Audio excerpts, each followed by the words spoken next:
trigger points are. They don't know at what point do I hire someone. Does that mean I have to comply with this mandate instead of that mandate? Add to that our energy crisis that we have in this country. We are one of the most energy-rich nations in human history.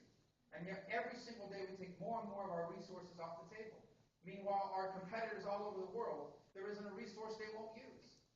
I often chuckle the other day, someone told me, well, we should follow the lead of China. They're investing in solar and wind, which is true. They'll also drill for oil anywhere. There's nowhere in the world they won't drill for oil.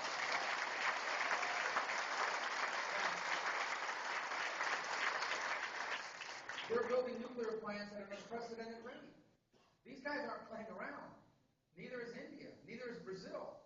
These guys are not playing. They are serious about growth. Now, lucky for us, I don't think we have to be as reckless as they are, but we cannot afford to take our energy resources off the table. And the fact that we have is the reason why, one of the major reasons why, you look at gas prices what they are right now.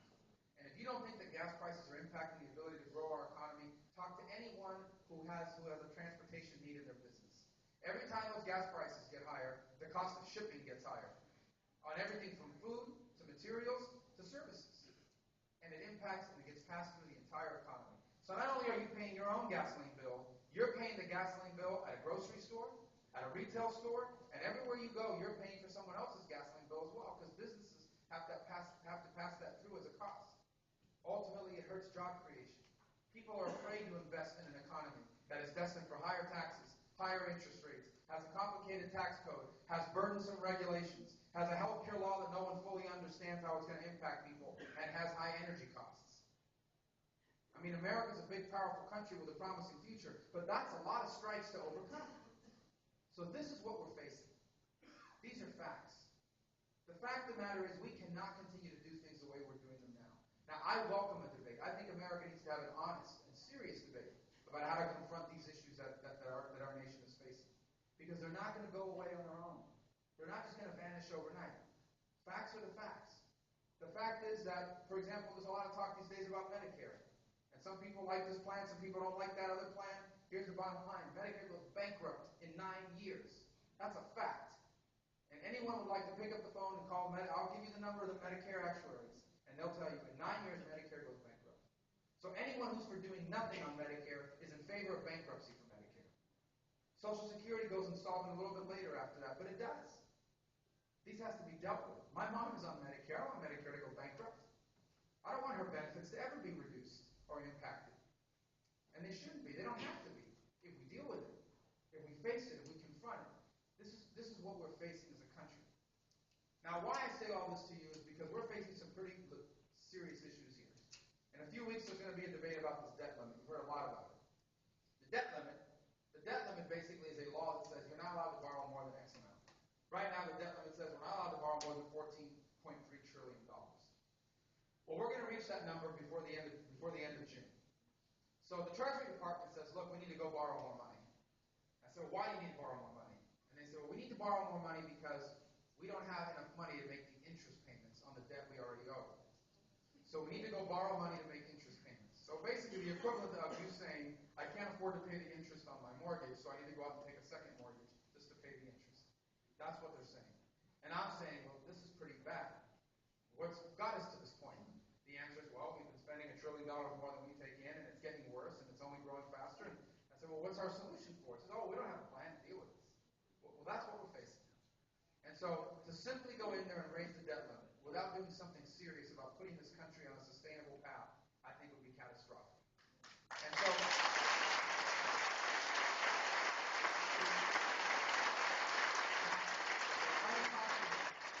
let me caution you about this.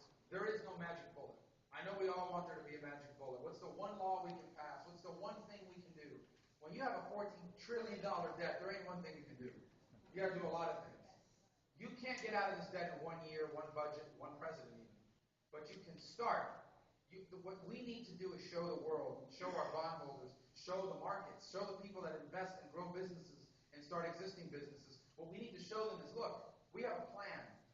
Here's how this plan works over the next 5 to 10 years, and we're going to start this plan now. Here's what it looks like. Here's how we start getting our fiscal house in order. Here's how we start putting our debt back. Here's how we start bringing our debt back under control. Here are the things we're going to do to accomplish that, and we're going to start doing it this year. We know it's going to take a few years, but we're going to start right now. And if we don't do that,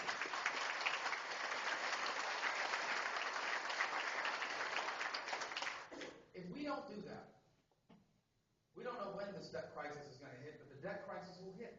Because if we don't do that, the people that buy America's debt the first thing they're going to do is say, look, if you want us to buy more debt from you guys, we want you to pay us a higher interest rate in return. Because we think your debt is risky. Because we're not sure how you're going to be able to pay us back. Where are you going to get the money to pay us back?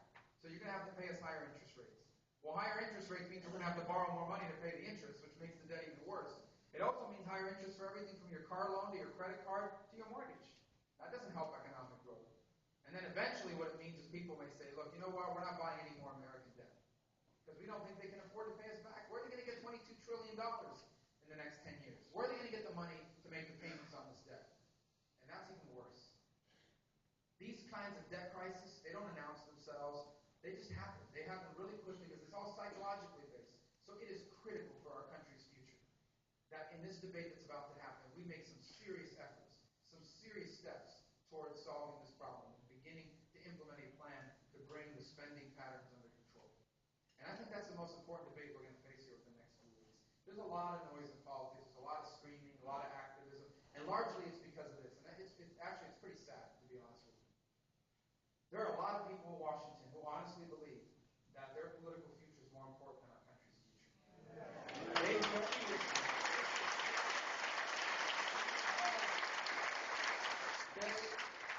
When they view these issues, they don't view these issues as how can we solve these issues. They view these issues as how can we use this issue to win the next election. How can I get him to say something? How can I get them to propose a solution so we can attack him for it? How can we position this, not to solve it, just so we can have better ads in the next election? Think of the selfishness, of the self-centeredness of people who actually believe that their ability to win more seats in the next election is more important than solving these problems for our country. Look, I'll tell you, that has no precedent in American history. We've never had a generation of leadership as selfish as this. We've never had it.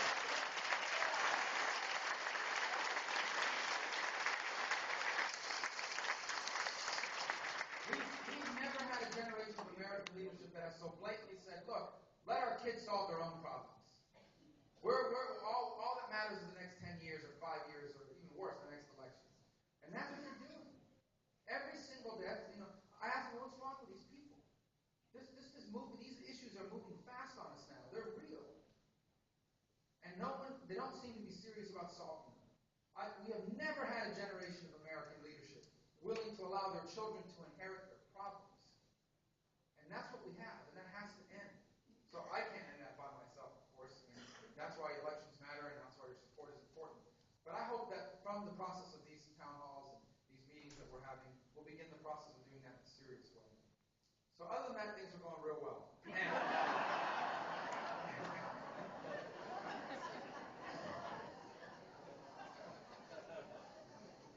All kidding aside, let me just close by saying, look, I know that this is a lot to handle in one, I'm giving you a lot of information. Now you know how I've felt the last 4 months.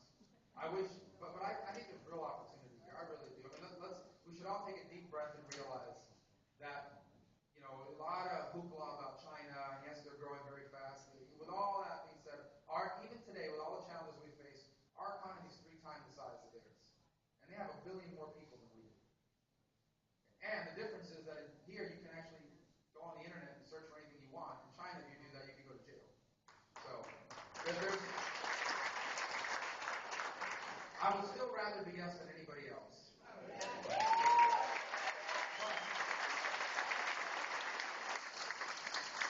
That doesn't mean we don't have issues that we have to confront. That doesn't mean it's ever going to be easy. It doesn't mean that the problems we have aren't real and don't need to be confronted. The good news is that our people are fully capable of confronting it. Our people are ready to solve this stuff. It's their leaders that seem to still be entertained by the notion that these problems will disappear on their own. So I really do pray and hope that I will get to be a part of this solution. I'll work hard to be that. I look forward to your input on that. And with that, we're going to start the question process. We have a very small microphone. Is that the only one we have? Okay. There's no rhyme or I'll tell you right now, guys, with the time allotment that we have, everyone has a question, or most of you have a question. It'll be impossible to answer everyone's question. But hopefully, in answering some of these questions, I'll talk so much that I'll answer a lot of the questions you're going to ask anyway. But the other thing, truth be told, is our office staff, just north of here in Jacksonville, is here with us today, and they'll be available. Any question you have, if